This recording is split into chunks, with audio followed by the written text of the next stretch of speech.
भक्तामर शुद्ध उच्चारण शुद्ध उच्च आचरण की ओर ले जाता है। भक्तामर शुद्ध उच्चारण आपकी सफलता का उदाहरण बन सकता है। भक्तामर शुद्ध उच्चारण शरीर के अंग और उपांगों में ऊर्जा पैदा कर सकता है।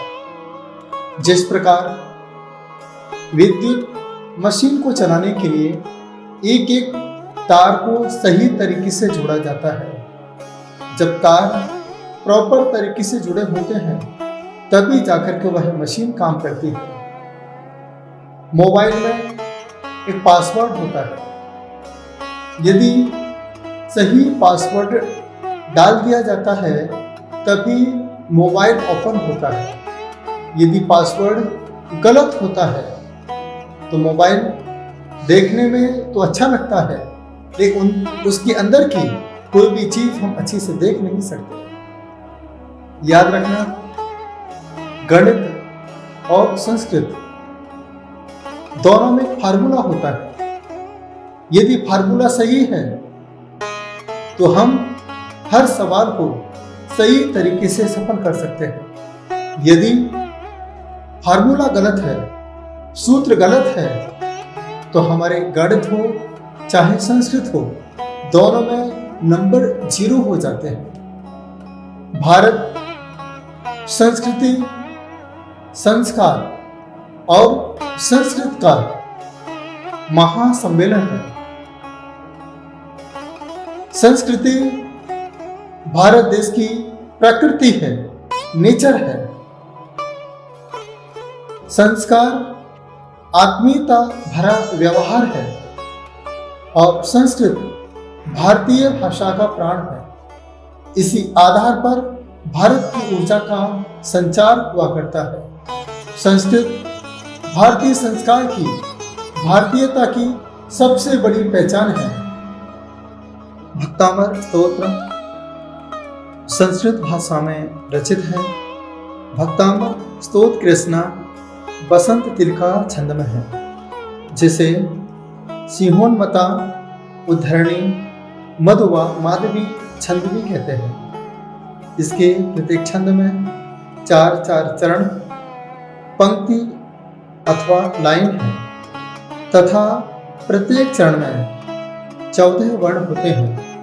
इन 14 वर्णों में 4 ह्रस्व वर्ण तथा 4 दीर्घ वर्ण होते हैं।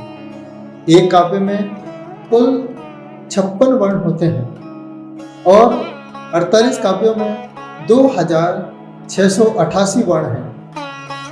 एस का जो आकार होता है उसे दीर्घ मात्रा कहते हैं और जो फुल स्टॉप का जो आकार होता है उसे ह्रस्व मात्रा कहा जाता है। कहीं कहीं छंद में अंत का 14वां वर्ण ह्रस्व भी होता है, जैसे नायकेशु, तोषमिति, मुनीश, हराय नाथ, भूषणाय, परमेश्वराय। छंद के चरण के बीच में जहां ह्रस्व मात्रा के बाद संयुक्ताक्षर हो तो ह्रस्व मात्रा को दीर्घ मात्रा बनाने के लिए स्वराघात विधि होती है। ह्रस्व मात्रा को दीर्घ मात्रा गिना जाता है। स्वराघात विधि जहां संयुक्त अथवा आदि अक्षर के पहले ह्रस्व स्वर के उच्चारण में जोर या खिंचाव देकर बोलते हैं अथवा ह्रस्व स्वर को संयुक्ताक्षर के प्रथम व्यंजन वर्ण की आघात अर्थात टकराव होने पर उस संयुक्ताक्षर के प्रथम वर्ण का 2 बार उच्चारण होता है, उसे ही स्वराघात कहते हैं। ह्रस्व स्वर अ, इ, उ, रि, ऋ ह्रस्व स्वर है। दीर्घ स्वर आ, ई, उ, ऋ, ऋ, ए, ऐ, उ, औ ये दीर्घ स्वर है। देखिए यहाँ पर ये 14 वर्ण होते हैं, इसमें 5 ह्रस्व हैं और 9 दीर्घ हैं। देखिए मैं आपको बचपन की ओर ले चलता हूँ। जब आप बहुत छोटे थे छोटे में आपको मातृभाषा वर्णमाला सिखाई जाती थी, जिसमें क, ख, ग, घ, ङ, च, छ, ज, छ, ञ, ट, ठ, ड, ढ, न, त, थ, द, ध, न, प, ह, ब, भ, म, य, र, ल, व, श, श, स, अ। ये 33 व्यंजन होते हैं। स्वर रहित व्यंजन वर्ण को आधा अक्षर कहते हैं। इसको या तो आधा लिखते हैं, जैसे आधा क, आधा ख, आधा र। जैसे हम देखते हैं नीचे क लिखते हैं तो नीचे रेप हो जाती है, जिसे हम आधा क कहते हैं। खा कहते हैं, नीचे रेप हो जाती है, जिसे हम आधा खा कहते हैं। इस प्रकार से भी देखा जाता है। जैसे आधा प के साथ र जोड़ा है तो बनता है प्र, त और आ के साथ जुड़ा है तो बनता है प्र, द और य के साथ बनता है य, क और श के साथ मिलकर के बना है तो ये श, ज और ञ के साथ मिलकर बना है तो कहते हैं जिया, श और र के साथ मिलकर बना है तो कहते हैं श्र। इसी प्रकार से स्व, व, ध्व, द्वि, क्र, ये सभी को संयुक्त अक्षर कहा जाता है। यहाँ पर हम और भी ध्यान रखें, व्यंजन, विसर्ग, अनुस्वार अथवा दीर्घ मात्रा के बाद यदि संयुक्त अक्षर है तब स्वराघात विधि नहीं होगी। जैसे कर्तुम स्तव, मरुत् प्रपाता, ते त्रिदशांग, तेजाः प्रण, सम्यक प्रणम्य। यदि स्वर रहित स पद के आरंभ में है, जैसे स्तोत्र, स्थूल, स्पष्ट। अनेक लोग इसका उच्चारण ई जोड़कर करते हैं, जैसे स्कूल बोलते हैं, स्टूल बोलते हैं, स्टेशन बोलते हैं, जबकि इसमें ई है नहीं, फिर भी आप लोगों के बोलने में आता है स्टेशन, स्टूल, स्कूल। जब कभी आधे साथ का उच्चारण करना हो तो हमें दांतों को चिपका करके बोलना चाहिए, जैसे स्कूल, स्टूल, स्टेशन। इस प्रकार से हम यहाँ पर बोल करके शब्दों को शुद्ध कर सकते हैं। जो सकार स्वर के बाद अथवा सामने है उस प्रकार का उच्चारण पूर्व पद के साथ होता है, जैसे नाम स्थापना, गुणस्थान, महावीर स्वामी, भक्तामर स्तोत्र, मोक्षास तत्व। शब्द के बीच में एक एस जैसा उच्चारण होता है, जैसे खंडाकार अ या अविग्रह कहते हैं। इस अवग्रह चिन्ह का उच्चारण होता है, जैसे एक एस बना है तो आ ह्रस्व है, दो एस बना है तो आ दीर्घ है, तो तीन एस बना है तो ये प्लुत है। ये संगीत में उपयोग किया जाता है और संगीत के साथ इसको प्लुत कहा जाता है। यहाँ पर और हम देखते हैं, शुद्ध उच्चारण को देखते हुए, शुद्ध उच्चारण का ध्यान रखते हुए रेप 3 प्रकार की होती है। प्रथम, स्वर संधि में यदि र व्यंजन के पहले है तो रेप र ऊपर की ओर लगती है, जैसे पूर्व, पर्व, नर्म, गर्म, मर्म, हर्ष, दर्शन, पर्वत आदि। द्वितीय, यदि रेप व्यंजन के बाद है तो रेप र नीचे की ओर लगती है, जैसे नम्र, प्रेम, व्रत, प्रवर, प्राची, प्रणय, प्रणाम।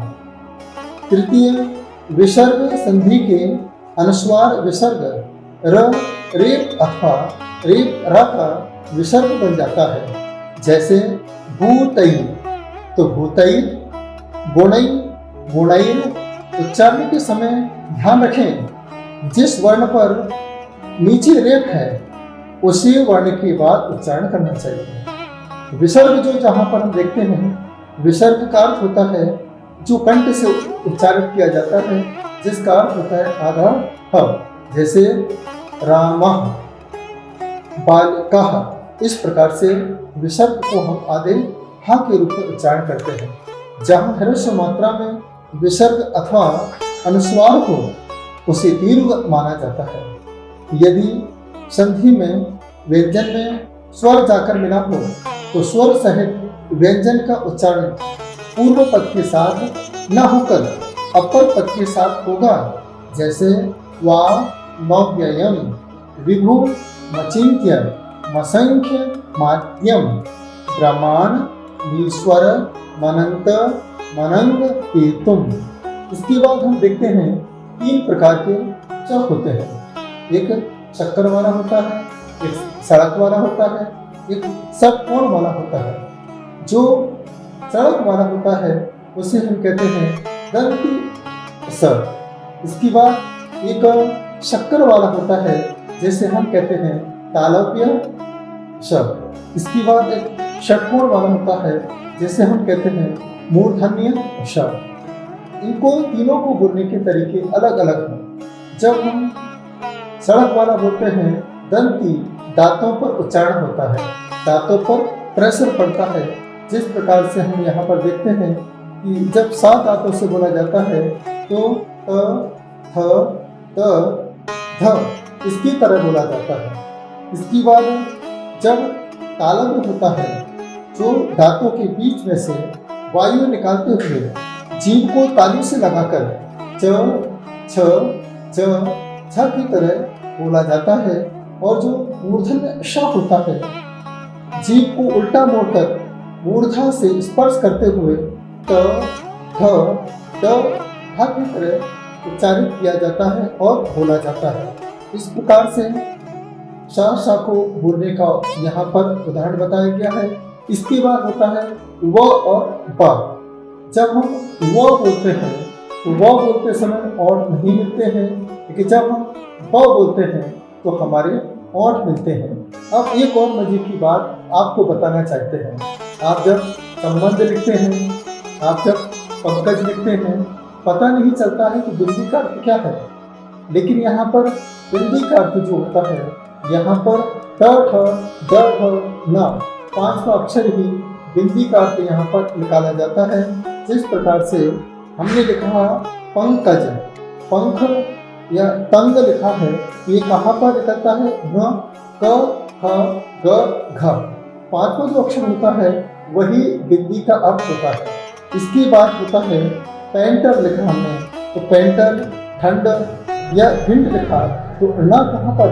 ट, ठ, ट, ठ 5वां अक्षर न, अर्थात बिंदी का जो अर्थ है वो 5वां अक्षर है। इसके बाद पंथ लिखा, संत लिखा, अंधकार लिखा या कंत लिखा, ये कहाँ पर है? बिंदी का अर्थ त, थ, द, थ अर्थात न जो अक्षर है वही बिंदी का अर्थ होता है। इसके बाद पंप लिखा, बम्ब लिखा या कुंभ लिखा, ये प, फ, ब, ह इसका 5वां जो अक्षर है आधा म, इसका अर्थ है बिंदी जो ऊपर रखी है वह 5वें अक्षर का संकेत यहाँ पर करती है। इसके बाद अंतिम अनुस्वार नियम से म ही होता है, इसे म ही पढ़ेंगे या लिखेंगे जैसे कर्तन, जैसे हम स्तवम। आगे लास्ट में शक्कर का स, सड़क का स, चरकोण का स, हाँ कि पूर्व में अनुस्वार हो, यह न अथवा माँ के रूप में पढ़ा जाता है। यहाँ पर कहने का अर्थ यही है कि जो हम भक्तांबर की आराधना, भक्तांबर को यहाँ पर हम सीखना चाहते हैं, लेकिन भक्तांबर को सीखने के लिए हमें एक एक अक्षरों पर ध्यान देना होगा।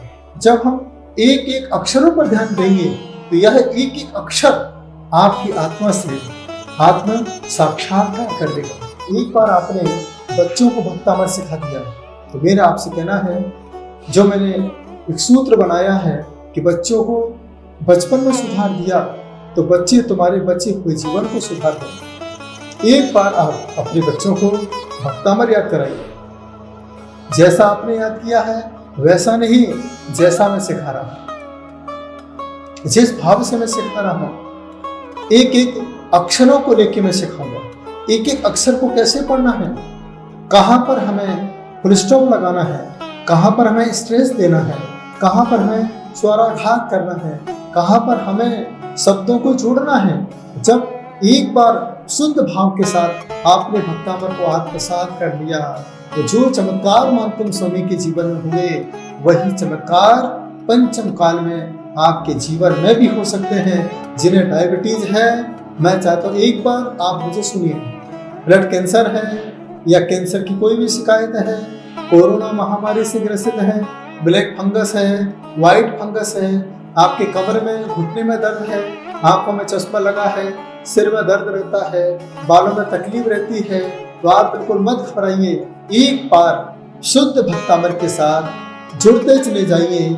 अभी मैंने आपको बताया है कि वर्णमाला में किस तरीके से उच्चारण करने की विधि है, और इसी विधि को मैं भक्तामृत के साथ जोड़ना चाहता हूँ। बस आप भी जुड़िए, पूरे परिवार के साथ जुड़िए, बच्चों को लेकर जुड़िए। अगर आपके पति शाम को घर आए, आप भोजन की थाली परोसते समय भक्तामृत का उच्चारण गुनगुनाइए, जिससे वह भोजन भी मंत्रित हो जाएगा और आपका परिवार स्वर्ग के समान हो जाएगा। भक्तामृत जो आपको अमर करे, आपके परिणामों को निर्मल करे, इसका नाम है भक्तामृत। तो आज मैंने आपको शुद्ध उच्चारण कैसे करें, किस प्रकार से कैसे शब्दों को पढ़ा जाए, वो विधि आज मैंने आपको बताई है। बस आप सुनते रहें कि पहला काव्य आपसे क्या कहना चाहता है। पूरे मनोभावना के साथ, पूरी आत्मीयता के साथ, जो आपके कष्ट हैं, जो आपके संकट हैं, जो आपकी परेशानी है, सबका समाधान है भक्तामृत, जो आपको बनाएगा अमर, आपके परिणामों को बनाएगा निर्मल, इसका नाम है भक्तामृत। अब सुनते रहें कि पहला काव्य आपसे क्या कहना चाहता है, आपसे क्या बात करना चाहता है। ऐसी बात को लेकर के मैं आपके बीच में आया हूँ, भक्तामृत की सौगात लेकर के। प्रेम से सुने, आत्मीयता के साथ सुने, यही मेरी भावना।